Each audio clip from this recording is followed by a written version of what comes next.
Welcome to my channel. Subscribe చేసుకోండి.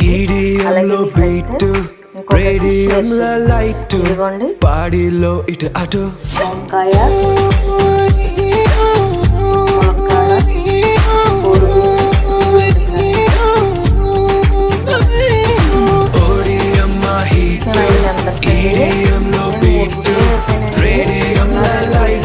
మా అమ్మాయి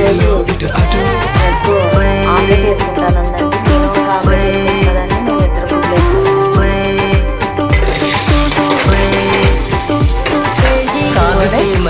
ఆయిల్ వేసాను. ఆయిల్ వేసి ఉల్లిపాయలు బాగా ములక్కాడ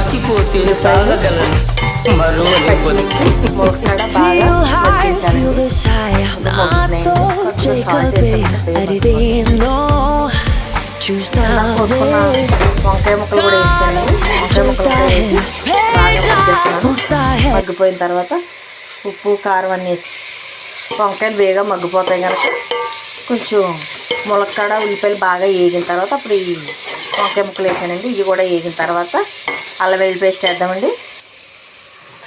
ఇంకా మగ్గేయండి. అల్లం వెల్లుల్లి పేస్టు కరివేపాకు కూడా వేసుకుంటున్నానండి.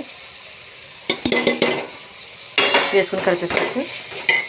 బాగా వేగిపోయినాయి కదండి.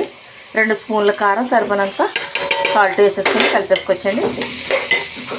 వేసుకున్నాం కదా, చిటికెడు పసుపు కూడా వేసుకోవచ్చండి. ఆరోగ్యానికి హెల్త్కి కూడా చాలా మంచి. కాయగూరలు అన్నాయి కాయగూరల కూర ఎప్పుడు కూడా బాగా మగ్గించుకుని వాటర్ తొక్కి వేసుకోవాలండి. అప్పుడు టేస్ట్ వస్తుందండి. కర్రీ బాగా మగ్గిపోయినాయండి. ఎగ్ కూడా వేసేసుకోవచ్చు. వేసాను. వేసి వాటర్ వేసేసుకోవచ్చు. వాటర్ వేసుకుందామండి.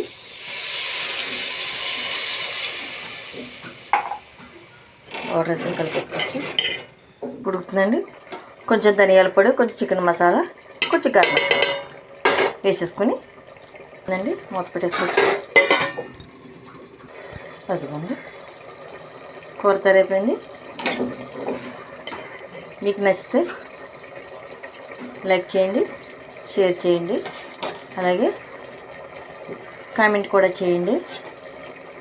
ఇంట్లో ఇలా ట్రై చేసి చూడండి, చాలా బాగుంటుందండి. వంకాయ, ములక్కాడ, కోడిగుడ్లు, ఇగురు. Thank you for watching.